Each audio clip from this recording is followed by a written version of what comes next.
Soy el abogado agrario Ramón Herrera Chela.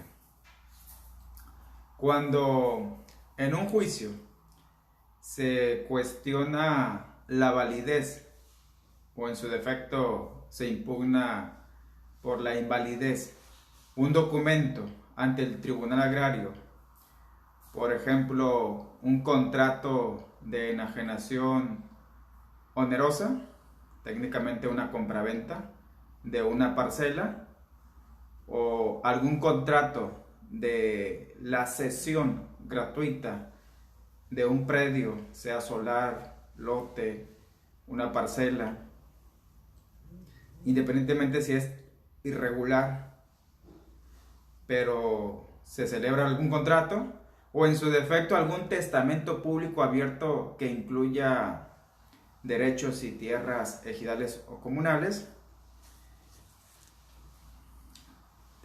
La parte interesada tiene dos opciones, insisto, para reforzar la validez o en su caso la invalidez de algunos de los documentos que en materia agraria pueden ser impugnados. Número uno, puede señalar y ofrecer como testigos a las personas que intervinieron como tal en el documento, es decir, como testigos. O número dos, puede solicitar que sean citadas para que ratifiquen el contenido y firma que aparece en el documento. O de hecho, mejor aún, pueden ser ofrecidas ambas modalidades como prueba, es decir, como testigos y además para la ratificación de contenido y firma. En esta ocasión voy a hacer hincapié a lo que es el contenido, la ratificación de contenido y firma del documento.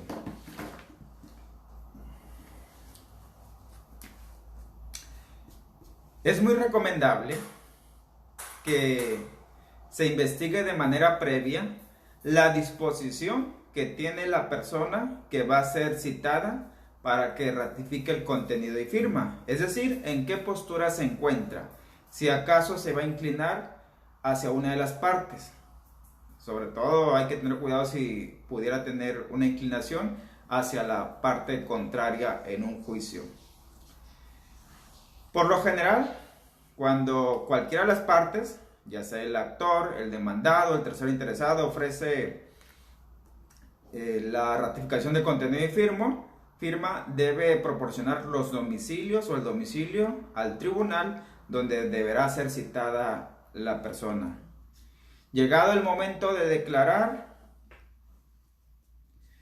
tienen que esperar su turno. Recuerden que en un tribunal agrario, cuando la audiencia está citada para desahogo de pruebas, después de que se les toman sus datos personales, tienen que desalojar la sala e ir ingresando uno por uno conforme vayan a declarar. Primero la confesional, luego los testigos y por último los de los que van a ratificar el contenido y firma. Deben de previamente identificarse, proporcionar sus datos personales y bajo protesta de decir verdad, conducirse en esos términos, con la verdad. Aquí vienen preguntas interesantes que se deben de valorar. Por ejemplo, ¿una persona que va a ratificar contenido y firma es parte del juicio? Definitivamente no, no tiene interés. Simplemente intervino en el documento, tal vez como testigo, tal vez como firmando en nombre de quien no sabía o no podía. ¿Quién aboga por esa persona? Pues nadie. Por lo tanto, o contrata un abogado o puede pedirle al tribunal que le asigne un abogado. Obviamente nada más para efectos de la declaración que va a dar, que esté debidamente asesorado para que no vaya a meterse después en un problema. ¿Está a favor de alguien esa persona que va a ratificar contenido y firma? No, al menos en teoría. Esas personas antes de declarar son aleccionadas, es decir, previamente preparados respecto a lo que se les puede preguntar y la manera en que deben de contestar. No en teoría, En la realidad, por lo general, sí. La persona a declarar tiene derechos y obligaciones, incluso también siempre se los digo a mis clientes cuando les va a tocar el turno de declarar en la confesional, que tienen derechos y obligaciones. Los testigos también tienen derechos y obligaciones. Y en este caso, la persona citada para ratificación de contenido y firma también tiene derechos y obligaciones. Dentro de las principales encontramos que tiene derecho a que le paguen el dinero que gastó para trasladarse, para sus alimentos, y si acaso trabaja, pues también el día laboral perdido. ¿Quién lo va a pagar? Pues quien lo ofreció como declarante respecto al contenido y firma. Si acaso la persona tiene problemas en su escucha, es un poco sordo o de plano sordo, o que es de lento entendimiento en relación a lo que se le explica, pues se le debe tener paciencia y además se deben de tomar ciertas precauciones y medidas por parte de la autoridad. Por ejemplo, al momento en que se le lea, se le explique el contenido del documento en cuestión, tiene derecho, antes de contestar, a que le repitan la pregunta, a que le expliquen o le aclaren las preguntas que no le quedaron claras.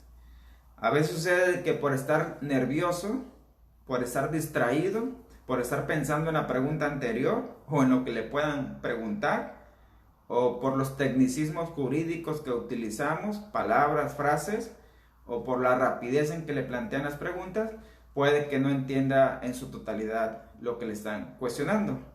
Esa es la importancia, pues, del derecho que tiene a que antes de que conteste, le aclaren, le repitan o le expliquen de qué se trata la pregunta. Y de hecho, otro de sus derechos es de que puede cambiar el sentido de la respuesta, puede hacer las aclaraciones que considere necesario en el instante que está declarando o hasta que termina de declarar, cuando ya se levanta del estrado, o en caso extremo hasta antes de que se imprima el acta de audiencia si detecta que lo que manifestó no quedó correctamente redactado. Y así como tiene derechos, pues también tiene obligaciones. No hay derechos sin obligaciones. Por ejemplo, la persona citada para la declaración de contenido y firma, ratificación de contenido y firma, está obligada a decir únicamente la verdad y obviamente lo que sepa. En otras palabras, debe tener claro que es delito mentir o suponer o peor aún inventar respuestas. Si no sabe, no se acuerda respecto a la respuesta, así tiene que manifestarlo. Eso yo no lo sé, eso yo no me acuerdo, eso a mí no me consta. Debe ser claro y categórico al contestar, con un sí, con un no o con un no sé cuando aplique. No puede auxiliarse en nadie en el momento exacto de su declaración respecto a la ratificación de contenido y firma. No puede, en caso de que tenga alguna duda, a quien le puede pedir aclaración es al secretario de acuerdos o al magistrado que le esté formulando las preguntas, y dichas autoridades a su vez le requerirán al abogado que está formulando las preguntas para que proceda a aclarar, a explicar a explicar o aclarar, porque cuando se trata más de repetir la pregunta lo hace el mismo secretario de acuerdos. ¿Cómo es el procedimiento al interior del tribunal? Primero lo pasan al estrado, es decir, lo sientan frente al secretario o frente al magistrado, y todos los demás asistentes quedamos atrás por la posición. Y le ponen a la vista el documento original, ya sea que esté agregado en original en autos del expediente, o sea, parte del expediente, o el secretario ordene que traigan el documento que lo tienen resguardado en el archivo o en el secreto del tribunal. Le piden que lo lean. Si acaso no sabe leer o se le dificulta leer por su edad u otras características, se lo lee el secretario de acuerdo en voz alta. Y ahí viene algo interesante. La ratificación de contenido en firma, por regla general, es sobre documentos originales, es decir, el documento que tiene la firma original de quien fue citado para que reconozca dicha firma. Me he enterado que por excepciones, rara vez pues, algunos tribunales sí aceptan ratificar contenido en firma de documentos debidamente certificados o cotejados por el RAND, por algún notario público. Esa es la excepción. Cuando el tribunal no lo permite y tengo la oportunidad de litigar en ese tribunal en específico, convierto la ratificación de contenido en firma en testimonial. Sobre la testimonial pues no hay problema, le puedo cuestionar a la persona en lo que considere importante en mi defensa o estrategia legal. Muy bien, vamos sobre el supuesto de que le pusieron a la vista el original, ya se lo leyeron, ya lo estuvo observando por el tiempo suficiente. Entonces el magistrado o el subsecretario le preguntará concretamente: ¿reconoce como suya esta firma? Le señalan donde viene el nombre, la firma, ya sea una rúbrica, su nombre manuscrito, etc. Si el declarante dice rotundamente no, ahí termina la comparecencia. No hay más preguntas. Si el declarante dice no sé, no me acuerdo, a veces lo hacen de manera cínica, otras veces lo hacen con motivo, es decir, han transcurrido muchos años. Acuérdense que con el tiempo, todas,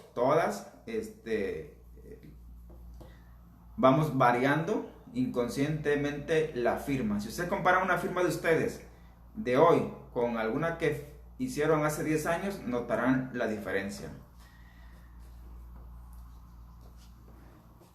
En caso de que diga no sé, no me acuerdo, es ahí donde entramos los abogados, que podemos hacer preguntas de manera verbal, obviamente quedan asentadas por escrito, o las llevamos previamente redactadas, relacionadas con el documento, para deducir si participó o no, intervino o no en dicho documento, y que de esa manera se pueda concluir si la firma le pertenece o no.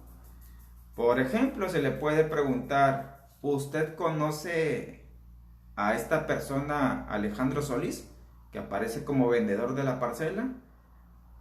¿Usted participó en un contrato de compraventa de la parcela de Marco Antonio López?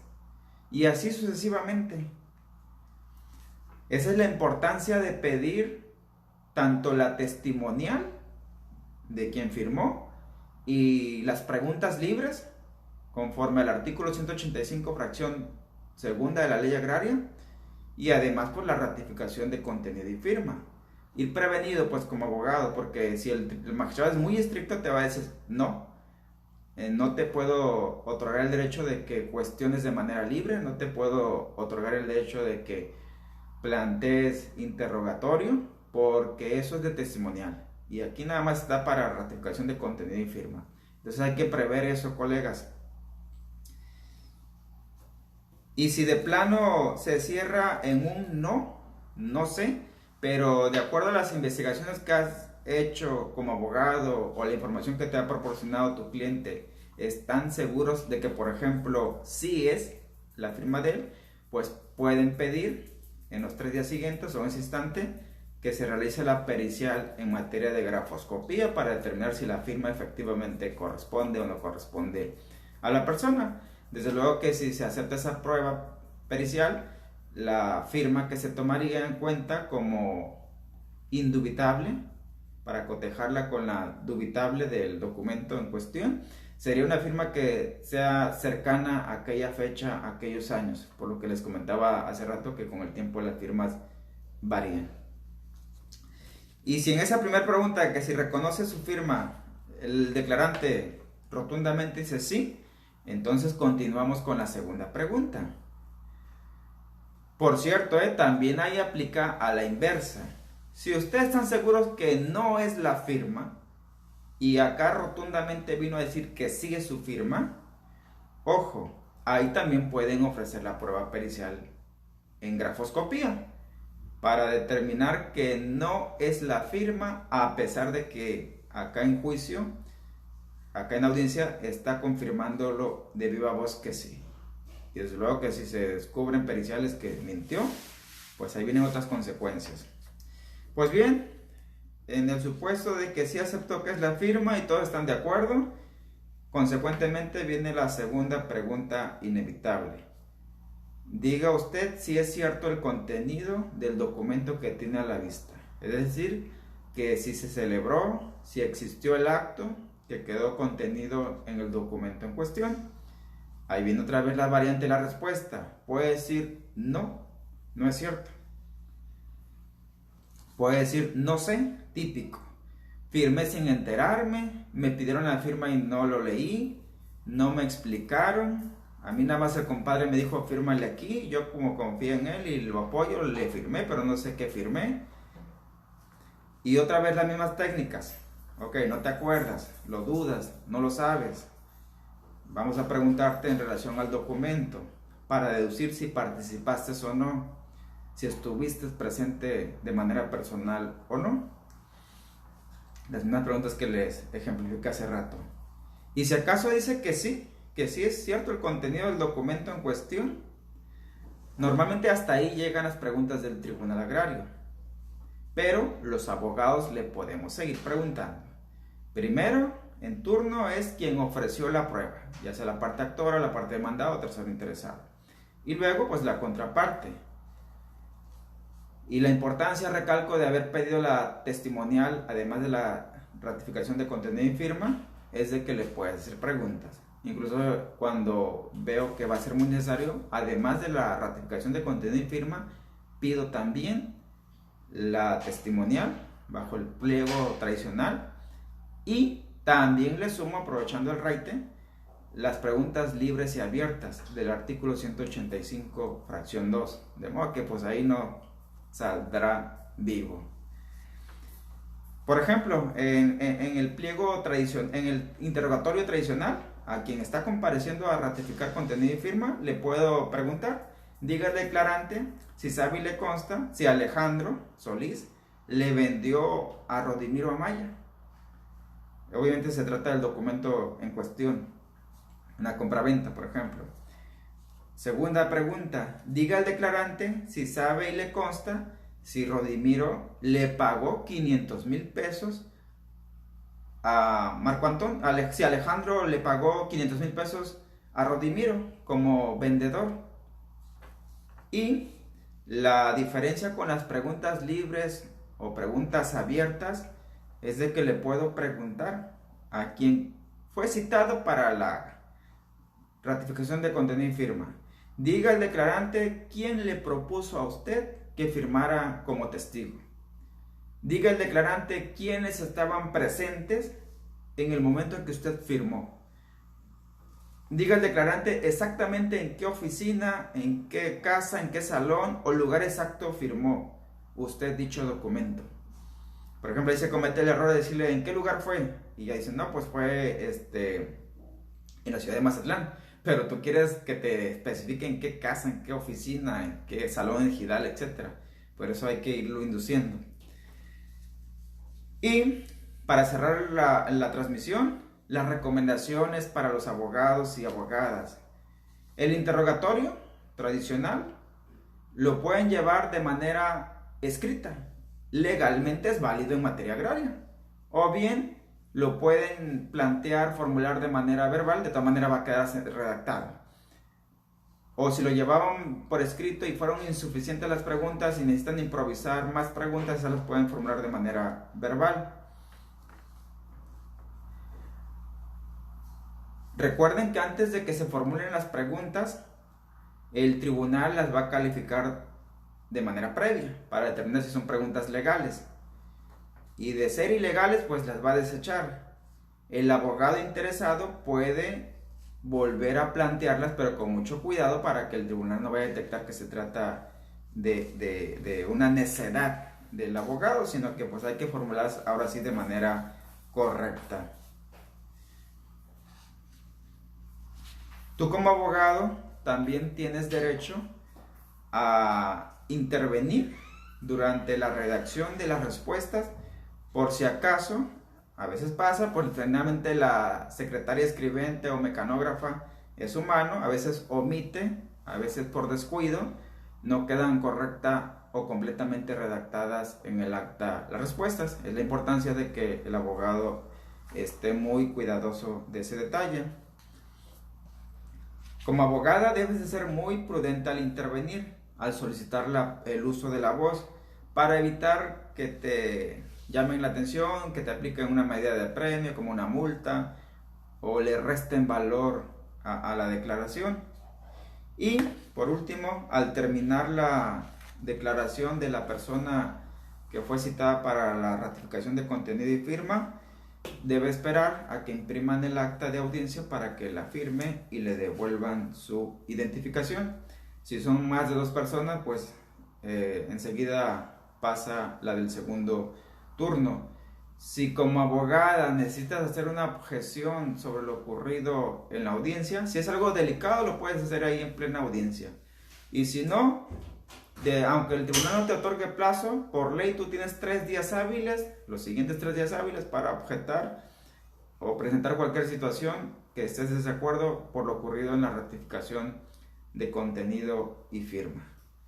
Hasta ahí, dejen sus comentarios, sus experiencias, muy importante, sus planteamientos, y entre todas y todos pues le vamos a dar respuesta para que esta dinámica sea muchísimo más enriquecedora para todas y para todos. Nos vemos pues en la siguiente transmisión.